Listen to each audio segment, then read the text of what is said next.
नमस्कार दोस्तों, ये हमारा आज से एनसीईआरटी का मैथ 8th क्लास का उसे स्टार्ट कर रहे हैं।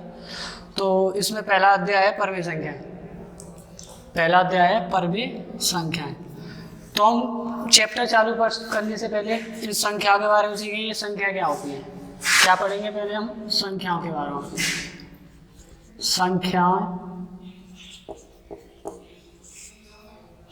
संख्याओं के बारे में पढ़ेंगे, ठीक है। तो हमें पहले संख्याओं के बारे में पढ़ते हैं। तो सबसे पहली हमारी संख्या होती है प्राकृतिक संख्या।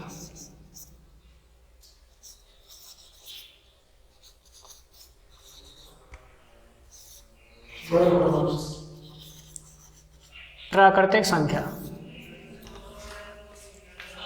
प्राकृतिक संख्या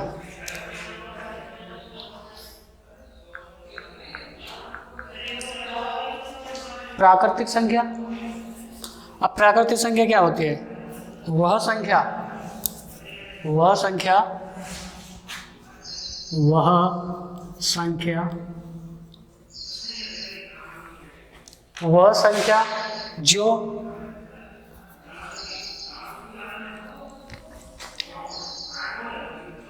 संख्या जो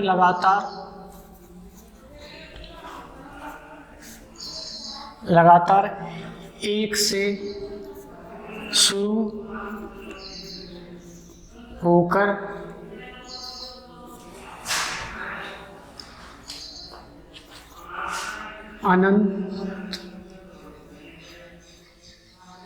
अनंत तक होती है।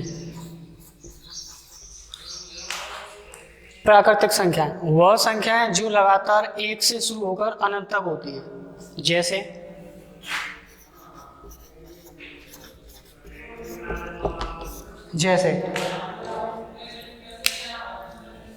एक, दो, तीन, चार, डॉट डॉट डॉट डॉट आगे। तो ये सभी हमारी क्या होती है? प्राकृतिक संख्या है। क्या संख्या होती है? प्राकृतिक संख्या। यानी वह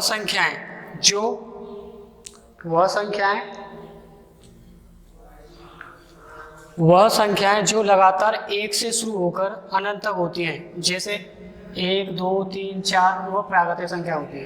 कौन संख्या होती है? प्राकृतिक संख्या। अब इसके बाद पूर्ण संख्या, इसके बाद होती है पूर्ण संख्या। पूर्ण संख्या, अब ये पूर्ण संख्या क्या होती है? ऐसी संख्याएं जो एक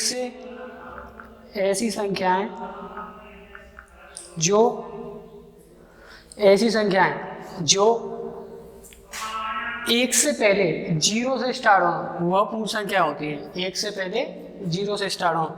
जैसे वह संख्याएं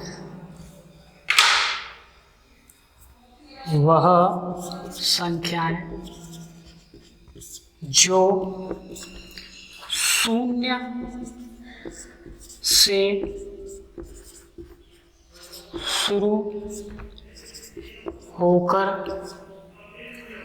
0 से शुरू होती हैं। वह संख्याएं जो 0 से शुरू होती हैं और अनंत तक होती हैं।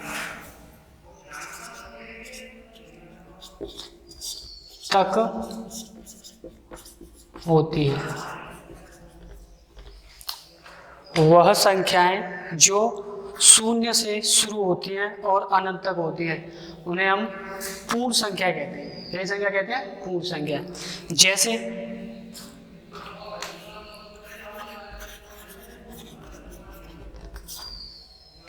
जैसे 0, 1, 2, 3, 4 डॉट डॉट डॉट।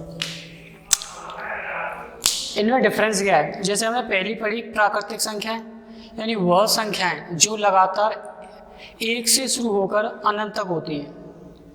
वह संख्याएं जो लगातार स्टार्ट होती है, जैसे हम गिनती करते हैं 1, 2, 3, 4, 5, बिल्कुल सेम वही एक से शुरू होती हैं अनंत तक होती हैं। 1, 2, 3, 4, 5 आगे ऐसे ही क्रम बढ़ता चलेगा, उसे हम कहते हैं प्राकृतिक संख्या है। ठीक है, और दूसरी संख्या, दूसरा जो हमने लिखा है, पहला पॉइंट है ये हमारा, और ये दूसरा पॉइंट।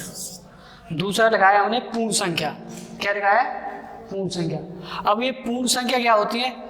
सेम इसी की तरह है, बस इसमें क्या होता है, पहले जीरो लग जाती है। पहले क्या लग जाती है? जीरो। ये जीरो से स्टार्ट होती है, 0 1 2 3 4, ऐसे क्रम इसका आगे बढ़ता चलता है। तो ये होगी हमारी 2 पॉइंट क्लियर। क्योंकि हमें ये परमेय संख्या का चैप्टर पढ़ने से पहले हमें संख्याओं के बारे में पता होना चाहिए कि कौन सी संख्या किस प्रकार की होती है। इसीलिए चैप्टर स्टार्ट कराने से पहले मैं आपको संख्याओं के बारे में बता रहा हूँ। और जब हमें इनकी नॉलेज होगी तो ये चैप्टर कुछ नहीं है। ठीक है, आगे बढ़ते हैं। संख्या, सम संख्या।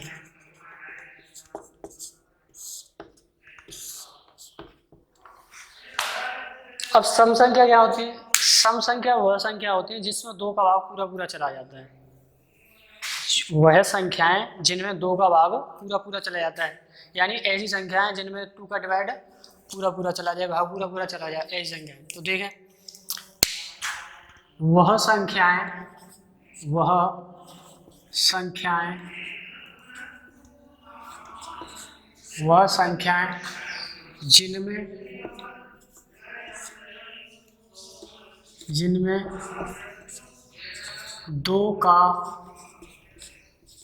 जिनमें 2 का भाग पूरा चला जाए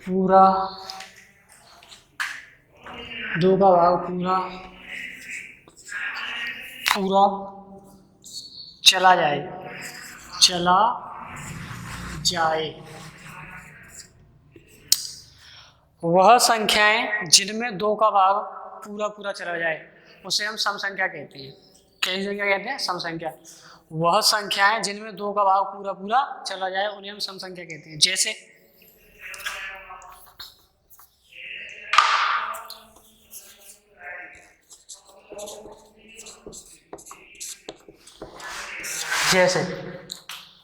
2 4 6 8 ...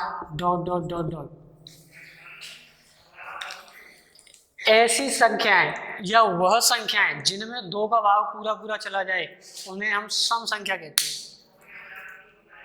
तीसरा पॉइंट हमारा सम संख्या, यानी वह संख्याएं जिनमें 2 का भाग पूरा पूरा चला जाए उन्हें हम सम संख्या कहते हैं। पूरा पूरा चला जाए उन्हें सम संख्या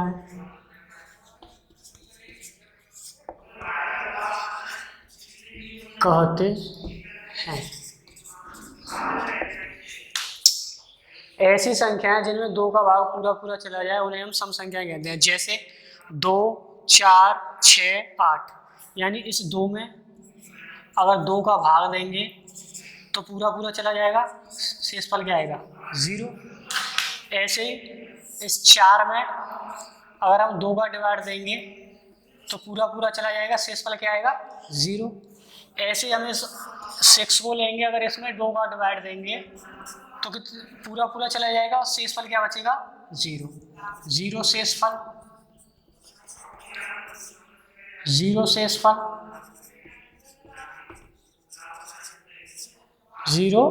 शेषफल। यानी हमने 2 का डिवाइड दिया इसमें, तो 2 का भाग अगर 2 में देंगे तो 1 बार जाएगा और शेषफल क्या बचेगा? 0। ऐसे अगर 2 का भाग अगर इसमें देंगे तो 2 बार जाएगा और शेषफल क्या बचेगा? 0। ऐसे ही अगर 2 का भाग इसमें देंगे तो 3 बार जाएगा और शेषफल क्या बचेगा? 0। और ऐसी सभी संख्या हमारी क्या होती हैं? सभी संख्या क्या होती हैं? सम संख्या। कई संख्या होती हैं? सम संख्याएं। अब ये तीसरा पॉइंट हो गया। इसके बाद पढ़ते हैं विषम संख्याएं।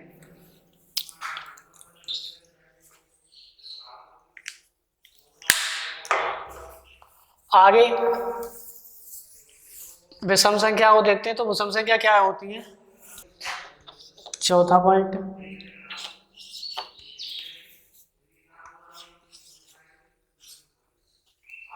विषम संख्या।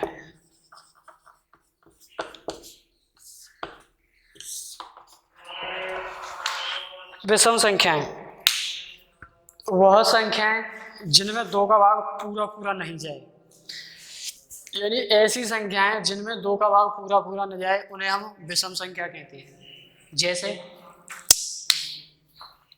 पहले डेफिनेशन लिखते हैं मेरी, यानी वह संख्याएं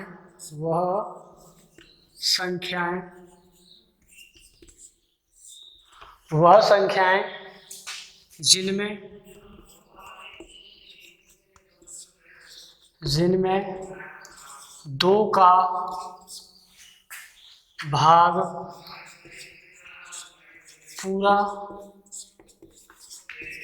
पूरा नहीं जाए, वह संख्याएं जिनमें दो का भाग पूरा पूरा नहीं जाए उन सभी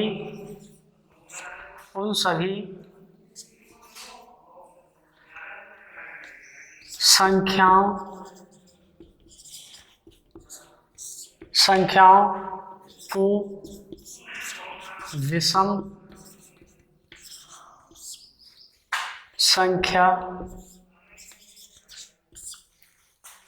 कहते हैं।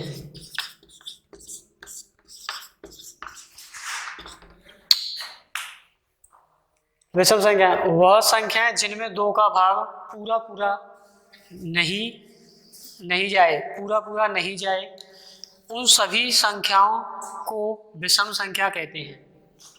जैसे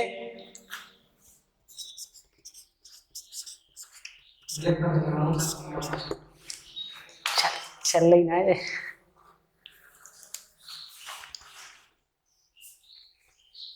जैसे 1 3 5 7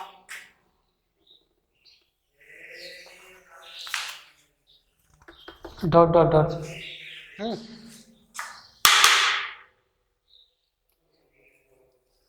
दिखाई दे रहा है?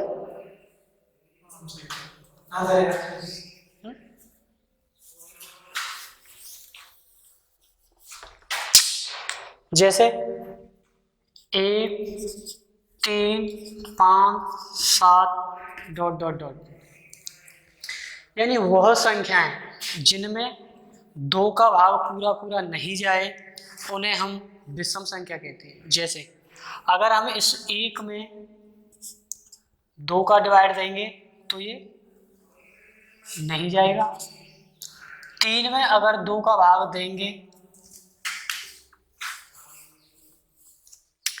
जैसे ये 3 ले लिया हमने, 3 में अगर हम इस 2 का भाग देंगे तो 3 का पहाड़ा ऐसे लेंगे, यानी 2 का टेबल ऐसा लेंगे कि 3 से ज़्यादा नहीं हो जाए, यानी 2 1 जा 2 या 2 1 2 तो 2।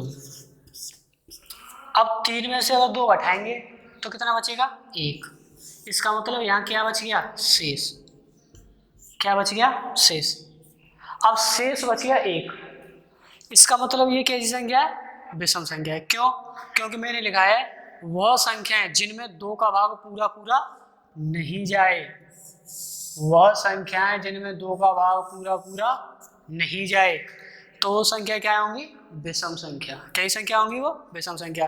तो मैंने यहाँ पे 2 का भाग 3 में दिया, 2 का भाग 3 में दिया, तो यहाँ शेष फसल कितना बचा है? 1। ऐसे ही अगर हम इस 5 को ले लें तो 5 में अगर 2 का भाग देंगे तो 2 का भाग दिया, 2 का पहाड़ा ऐसे लेंगे कि 5 से ज़्यादा नहीं जाए, तो 2 1 2 2 दूनी 4, तो कितनी बार देंगे? 2 बार। तो 2 दूनी 4। अब इसे घटाएंगे, 5 से अगर 4 गया तो कितना बचा? 1। तो यहाँ भी क्या बच गया? ये शेष। जब ये शेष बच रहे हैं दोनों में तो इसका मतलब क्या है? ये कैसी संख्या है? विषम संख्या है। यानी ये दोनों कैसी संख्या है? विषम संख्या है। और इससे पहले अभी हमने थर्ड पॉइंट में पढ़ा था सम संख्या। उसमें क्या था कि उसमें शेष नहीं बच रहा था और 2 का भाग वहाँ पर पूरा पूरा जा रहा था। वो सम संख्या के लिए कंडीशन होती है और विषम संख्या के लिए ये कंडीशन होती है कि इसमें 2 का भाग पूरा पूरा नहीं जाता है। ठीक है, अब आगे पढ़ते हैं हम संख्या।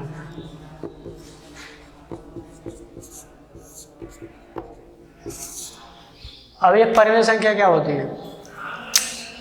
वह संख्याएं जिन्हें हम p बटा क्यू या भिन्न के रूप में लिख सकते हैं, उन्हें हम परिमेय संख्या कहते हैं।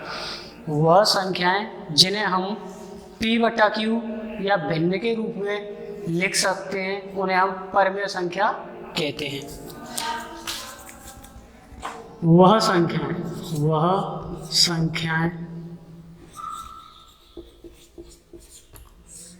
वह संख्याएं जिन्हें हम p बटा क्यू यानी अंश बटा हर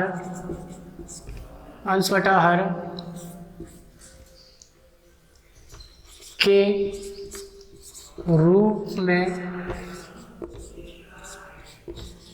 लिख सकते हैं, ऐसी सभी संख्याएं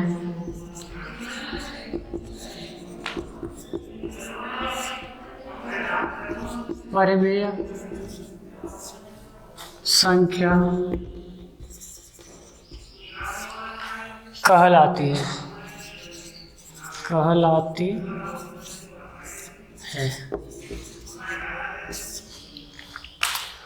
वह संख्याएं जिन्हें हम p बटा क्यू या p बटा क्यू अंश बटा हर के रूप में लिख सकते हैं, ऐसी सभी संख्याएं परिमेय संख्या कहलाती हैं। ठीक है,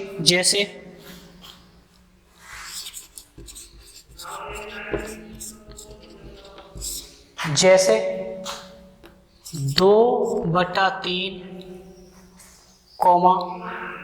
5, -2, 8, 5/4।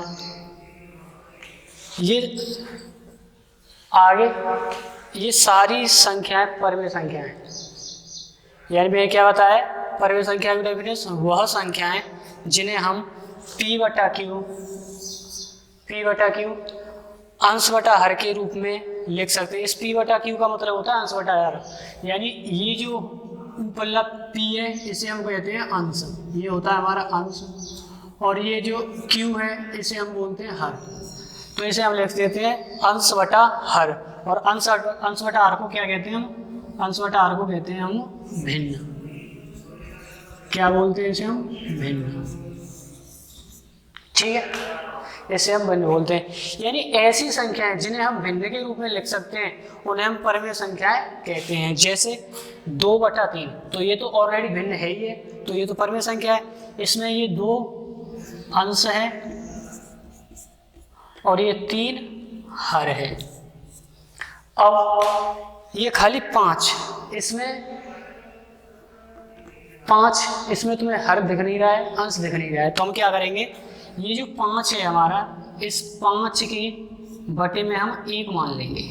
क्या मानेंगे इसमें? 1। इस 5 के बटे में हम क्या मान लेंगे? 1।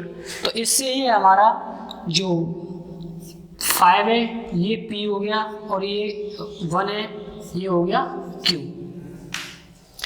5 जो है ये p हो गया और 1 जो है वो हो गया q। यानी ये हमारा क्या हो गया? अंश, और ये हो गया हमारा हर। और इसे ही हम क्या लिख सकते हैं? अंश बटा हर, और अंश बटा हर। और ये क्या बन गई हमारी? ये होगी हमारी भिन्न। क्या हो गई? भिन्न। आई बात समझ? देखो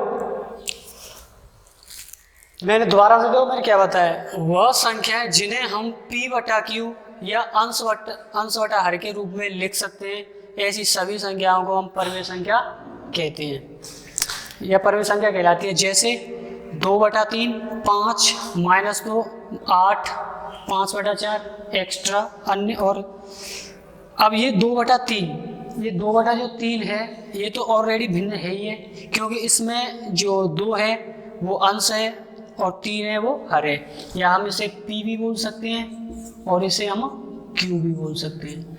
तो ये P बटा Q के रूप में लिख गई, और अंश बटा हर के रूप में लिख गई। तो इसे हम क्या कहेंगे, भिन्न हो गई, और इसको क्या कहेंगे हम, परमेय संख्या। ये कैसी संख्या है, परमेय संख्या है। ठीक है, आगे जैसे ये 5 है, खाली 5 है, इसमें ना तो अंश है ना ही हर है, इसलिए हम क्या करेंगे, इसके एक लकीर खींच के बटे में 1 मानेंगे, और ये 1 मानने से क्या हो जाएगा कि जो 5 है वो हमारा अंश यानी P हो जाएगा, और ये 1 जो है वो हर यानी Q हो जाएगा। और इसे भी हम क्या लिख सकते हैं, अंश बटा हर, यानी ये भिन्न हो गई, और जब भिन्न हो गई तो वो क्या होगी, हमारी एक परमेय संख्या।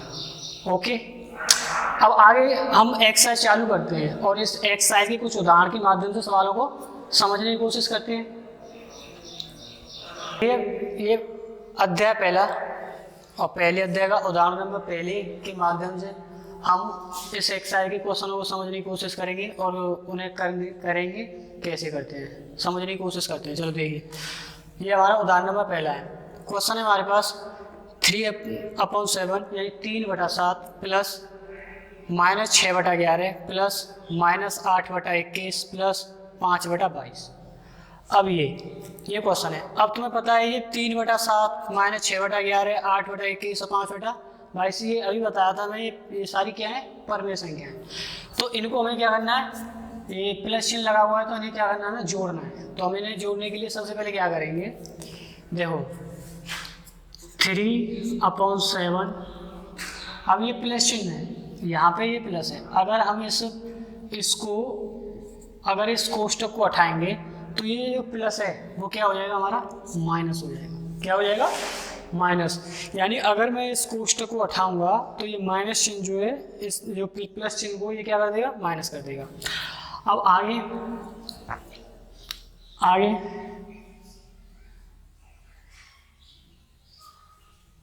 6/11, ऐसे अगर हम इस कोष्टक को हटाएंगे तो ये चिन्ह जो है इसे क्या कर देगा, माइनस कर देगा। तो इस प्लस की जगह क्या आ जाएगा, -8/21 प्लस यहाँ से ये आएगा 5/22। हमने क्या किया है, 3/7 ऐसे उतारा, ये जो यहाँ पे प्लस का था उसे माइनस हो गया, क्योंकि जब हम कोष्टक हटाते हैं तो जो बाहर का चिन्ह है वो बदल जाता है, तो ये माइनस का हो जाएगा। ऐसे ही यहाँ से इस कोष्टक को हटाएंगे तो ये वाला प्लस जो चिन्ह है वो माइनस हो जाएगा, और उधर से ये 5/22 हम इसी तरह उतार लेंगे। तो इसे करने के लिए क्या करना पड़ेगा, हमारे पास जो इसके जो हर हैं, जो ये नीचे के जो हर हैं, इनका हमें लेना पड़ेगा एलसीएम मतलब इनका लासा लेना पड़ेगा। तो लासा लेने के लिए क्या करना पड़ेगा हमें, 7, 11, 21 और 22, 7, 11, 21, 22, इनमें हमें इसका क्या करना पड़ेगा, एलसीएम निकालना पड़ेगा। तो एलसीएम में कैसे निकालेंगे, ऐसे। अब देखो, इनमें हम सबसे पहले 2 का डिवाइड देते हैं, सबसे पहले 2 का, तो 2 का देंगे।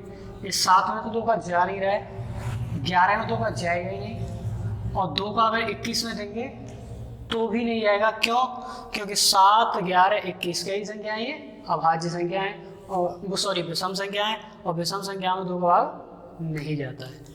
तो हमारे पास ये 22 यानी 22, ये क्या है, एक सम संख्या है, इसमें 2 का भाग चला जाएगा। तो 7 में नहीं जा रहा है, ऐसे उतार लेंगे, 11 में नहीं जा रहा है, इसको भी ऐसे उतारेंगे, 21 को भी ऐसे, और इसमें देंगे तो 11।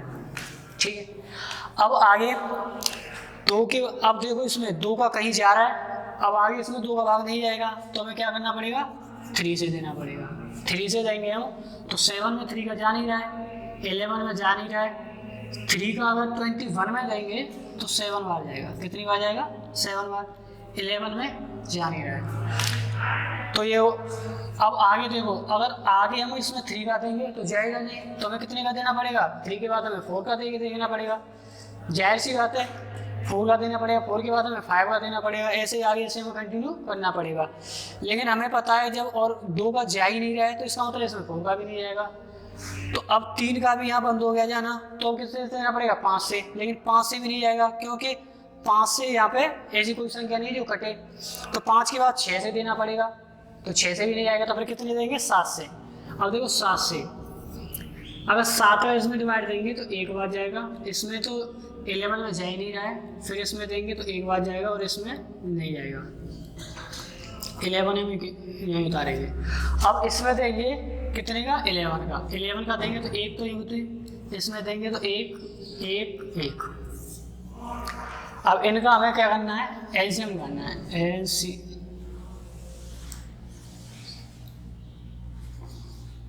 एलसीएम होता है लघुत्तम समापवर्तक, तो इसे हम लिख सकते हैं लासा। 2 मल्टीप्लाई 3 मल्टीप्लाई 7 मल्टीप्लाई 11,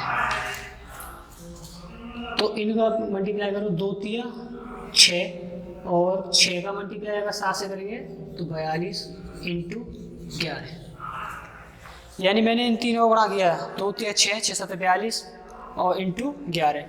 अगर हम इनका गुणा करेंगे इन दोनों का तो 11 दूनी 22 हासिल लागी, 11 दूनी 22 हासिल लागी 2, और 11 चौक 44 44 और 2 46, 11 दूनी 22 की 2 हासिल लागी 11 दूनी 22 की 2 हासिल लागी 2, और 11 चौक 44 44 और 2 46, तो हमारे पास लासा कितना आ गया 462। कितना लासा आया 462। अब क्या करेंगे हम, ये 462 इन जो हर हैं हमारे पास, ये जो हर हैं यानी नीचे की जो संख्या हर होती है उसके जगह पर हम इस पूरे को रखेंगे 462 को। कितने को रखेंगे 462 को। अब आगे कंडीशन क्या करनी होती है, इस 7 का ही नहीं, इन सब का यानी जो नीचे वाले हर होते हैं इनमें हमें क्या देना पड़ता है, इनका डिवाइड देना पड़ता है। क्या देना पड़ता है, डिवाइड देना पड़ता है। ऐसे ही इस 11 का डिवाइड देंगे, इस 21 का और 22 का भी डिवाइड इसमें देंगे। तो देखो यहाँ से देखो, इसे अगर हम 7 का इसमें भाग दें, यानी हमारे पास 7 कहाँ है, ये रहा। अब मान के चलो अगर मैं इसे यहाँ से जैसे टोटल मैंने सबका गुणा किया तो कितना आया 462। अगर मान के चलो ये मेरे पास 7 नहीं होता तो फिर मेरे पास ये 3 बचते गुणा करने के लिए, तो इनका गुणा करेंगे 3 दूनी 6 और 6 का 11 से गुणा करेंगे तो 66। कितना हो जाएगा 66, यानी 66 का इसमें ऊपर क्या कर देंगे हम मल्टीप्लाई। आई बात समझ, दोबारा देखो, जैसे मान लो मैं 7 का इसमें डिवाइड दे रहा हूँ, 7 इसका डिवाइड दे रहा हूँ, 7 का दिया मैंने तो 7 छिंगे 42, बचे कितने 4, फिर यहाँ पे 2, 7 छिंगे 42।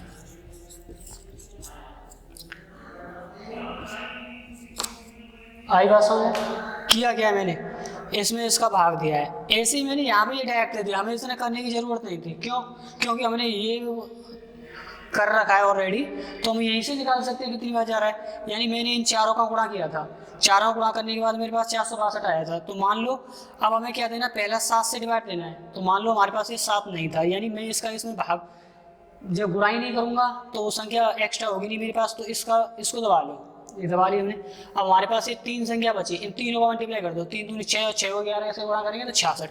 तो हमें जितनी बार इस 7 का भाग जाएगा उतनी बार इस ऊपर संख्या से क्या करना पड़ता है, गुणा। तो गुणा किया तो कितना गुणा का चिन्ह लगा दिया। आगे ऐसे 11 का भाग देंगे, जब 11 का भाग देंगे हम इसमें तो इन तीनों को गुणा करेंगे, यानी 7 6 42, ये 3 दूनी 6 और 6 7 42। तो इसको हमें 42 से मल्टीप्लाई करना पड़ेगा। 21 का अगर इसमें भाग देंगे तो 7 से 21 होते हैं, तो 11 दूनी 22 बार, इसका हमें 22 से गुणा करना पड़ेगा। क्यों, क्योंकि हमारे पास 7 से 21 है रही, ये दोनों हम दब जाएंगे, इन दोनों का मतलब 21 का अगर इसमें डिवाइड देंगे हम तो कितनी बार जाएगा 22 बार। क्यों, क्योंकि हमारे पास 11 और 2 बचा हुआ, इन दोनों का मल्टीप्लाई करेंगे तो 22 हो जाएगा। अब 22 का अगर इसमें भाग देंगे, यानी 11 और 2 का 22 का भाग देंगे तो 7 से 21 हो जाए, तो यहाँ पे हमारे पास 21 हो जाएगा। 21 से हम मल्टीप्लाई करेंगे। आगे बात समझ, यानी किया क्या मैंने 7 का भाग दिया है, 7 का भाग देने पर कितना आया 66, 66 से मल्टीप्लाई करेंगे। 11 का भाग दिया है, 11 का भाग देने के बाद कितना आया 42, 42 का ऊपर पड़ा। 21 का भाग दिया मैंने तो कितनी बार गया 22 बार, 21 का भाग कितनी बार गया? 22 बार। और 22 का भाग इसमें दिया तो कितनी बार गया? 21 बार। ठीक है, आगे देखो इनका मल्टीप्लाई करेंगे।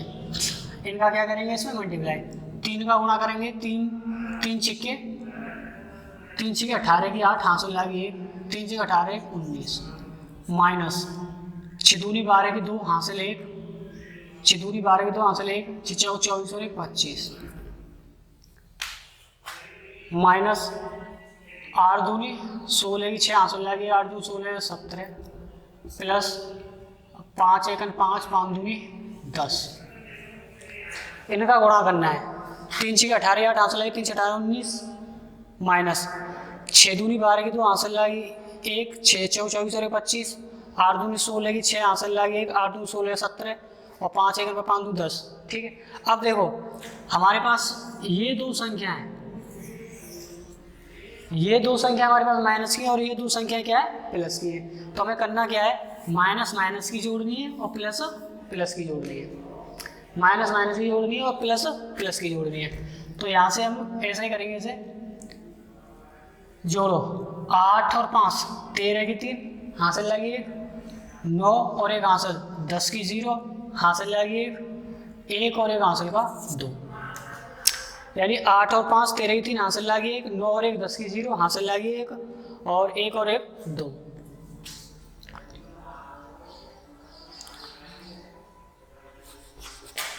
3 हो जाएगा ये। 8 और 5 13 की 3 हासिल लगी 1, 9 और 1 हासिल 10 की 0 हासिल लगी 1 और 1 2 और 1 हासिल का 3।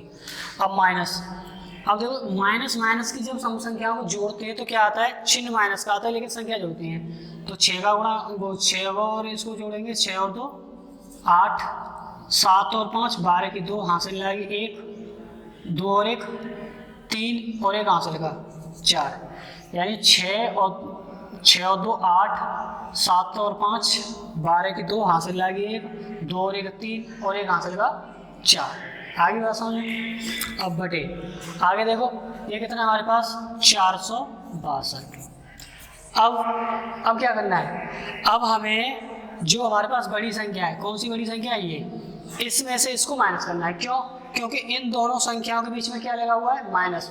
अब जब इन दोनों संख्याओं के बीच में माइनस लगा हुआ है तो इसका मतलब क्या है कि इन दोनों का आपस में क्या होगा? डिफरेंस होगा, यानी ये आपस में घटाई जाएंगी और संख्या वही घटेगी। संख्या तभी घटेंगी जब एक संख्या बड़ी और एक संख्या छोटी हो। तो इस समय जो ये माइनस की संख्या है ये बड़ी है, तो इस संख्या में से हमें इसको घटाना पड़ेगा। तो 8 से अगर 3 घटाया जाएगा तो कितना आएगा? 5। 8 से अगर 3 घटाया जाएगा तो कितना आएगा? 5।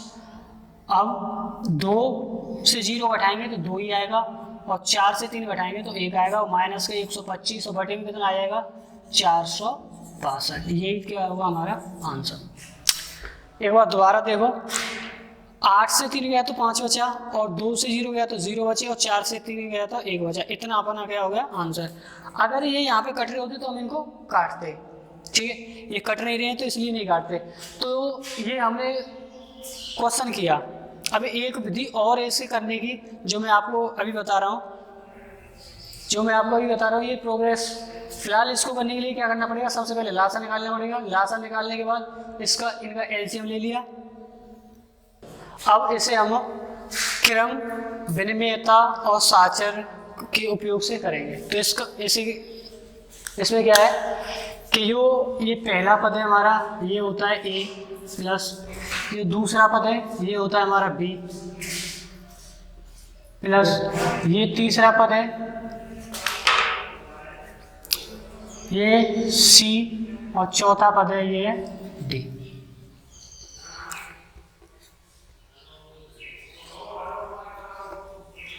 ये है। वैसे इन्हें कोष्टक को न लगाएं तो कोई दिक्कत नहीं है, ठीक है। यानी पहला पद a, दूसरा पद b और तीसरा पद c और चौथा पद d। जैसे मान लो ऐसे ये a है, ये b है, ये c है और ये d है। अब जो क्रम है, ये क्रम, विनिमेयता और साचरता के उपयोग से जो नियम है वो क्या होता है? जैसे हम कैसे होते हैं? a plus c plus B plus D. ये होता है अपना क्रम विनिमेयता और सहजता के उपयोग, ये इसका नियम होता है ये।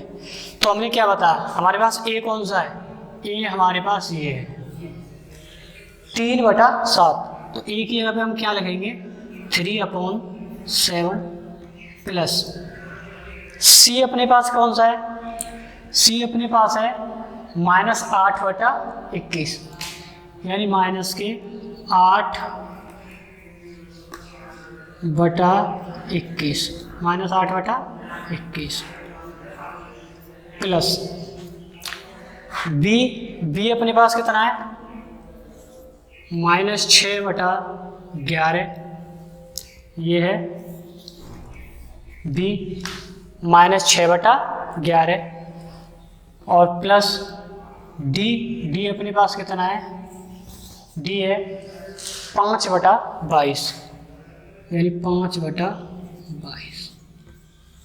ठीक, अब करना क्या है इसे, जैसे हमने पहले इन जो पूरा क्वेश्चन है इन सब के एक साथ लासा निकाले थे ना, अब हमें ऐसा नहीं करना है। हमें क्या करना है, ये हमारे पास एक कोष्टक है और ये हमारे पास एक कोष्टक है, दोनों कोष्टकों को हमें अलग अलग सॉल्व करना है। तो हम क्या करेंगे, पहले तो इसे उतारेंगे 3/7। अब देखो ये अभी मैंने बताया था तुम्हें, यहाँ पे ये कोष्टक लगा हुआ, ये माइनस चिन्ह है, तो इस चिन्ह को क्या कर देगा, ये माइनस कर देगा। तो -8/21 प्लस ऐसे ही यहाँ पे ये -6/11 प्लस 5/22, ये बन गया। अब देखो इन दोनों का हम एलसीएम लेंगे तो कितना आएगा 21, यानी 21 आएगा, हाँ या ना। अब 7वां इसमें क्या देंगे भाग, जो मैंने अभी बताया था, तो इसका हम 7 में क्या देंगे भाग, तो 7 का भाग इसमें देंगे तो कितनी बार जाएगा 3 बार, और 3 का क्या करेंगे ऊपर गुणा, 21 का भाग 21 में देंगे तो 1 बार जाएगा और ऊपर 1 का क्या करेंगे हम गुणा। तो 3 का गुणा 3 से करेंगे तो 3 3 का 9 माइनस 1 का गुणा करेंगे तो 8, 1 का गुणा अगर 8 से करेंगे तो 8 प्लस ऐसे इन दोनों का लासा लेंगे तो कितना आएगा 22, कितना आएगा 22। अब 11 का भाग इसमें देंगे तो 2 बार, 2 का ऊपर गुणा, और 22 का भाग इसमें देंगे तो 1 बार और 1 का ऊपर गुणा। अब 2 का गुणा इससे ऊपर करेंगे तो माइनस से कितना हो जाएगा -12 प्लस 5 का 1 से गुणा करेंगे तो 5। अब देखो इसमें कोष्टक लगा लो क्योंकि ये कोष्टक लगा हुआ है, और 9 से घटा दो, इसे 9 से 8 गया तो कितना बचा 1/21। अब देखो प्लस ब्रैकेट 12 में तो 5 गए तो कितने बचे -7/22। अब फिर हम इस कोष्टक को उठाएंगे तो ये क्या हो जाएगा, यहाँ प्लस चिन्ह है तो माइनस हो जाएगा, तो यहाँ से 2/21 माइनस 7/22, यानी 1/21 माइनस 7/22। अब ये हो गया। अब इनका क्या लेना है, मैंने दिखाई दे रहा है ना। अब क्या करना है, इन दोनों का हमें क्या लेना है लासा, तो 21 और 22 का हम लासा लेंगे तो कितना आएगा 462, कितना आएगा 462। मैंने अभी निकाल के दिखाया था तुम्हें पूरा, ये भी लिख भी रहा है यहाँ पे 462। तो इन दोनों का लासा आ गया 462। अब 21 का अगर हम इसमें भाग देंगे, 21 का अगर इसमें भाग देंगे तो कितनी बार जाएगा 22 बार, 22 का इधर गुणा करेंगे, और 22 का अगर इसमें भाग देंगे तो कितनी बार जाएगा 21 बार, 21 का गुणा इधर करेंगे, तो 22 का गुणा करेंगे तो 22 एकन 22 माइनस 7 का गुणा करेंगे 7 एकन 7 का गुणा अगर 2 से करेंगे तो 7 दूनी 14, ठीक है। अब देखो ये हो गया 147 और ये होगा 22। अगर 147 हो तो 22 घटाएंगे हम तो कितना बचेगा, यानी 5 से 2 गया तो कितना बचेगा, वो 7 से 2 गया तो 5 बचा, और 4 से 2 गया तो 2 बचा, और 1 का 1 यानी -125/462। ये होता है हमारा क्रम विनियता नियम। आई बात समझ में नहीं आई? करना क्या है? करना कुछ नहीं है, हमें क्या बताना है बस, ये जो पहली वैल्यू होती है वो ए होती है, दूसरी बी, तीसरी सी और चौथी डी। हमें बस इतना याद रखना है कि जो क्रमबद्धता जो नियमों का उपयोग होता है उसमें क्या होता है कि ये होता है, बस इसे याद रखो, ए प्लस सी प्लस ब्रैकेट में बी प्लस डी, इसके अनुसार इन क्वेश्चनों को करेंगे जब वो कहेगा क्रमबद्धता से निकालो। ठीक है, तो आज के लिए हम बस इतना ही रखते हैं, आगे कल कंटिन्यू करेंगे। जय हिंद।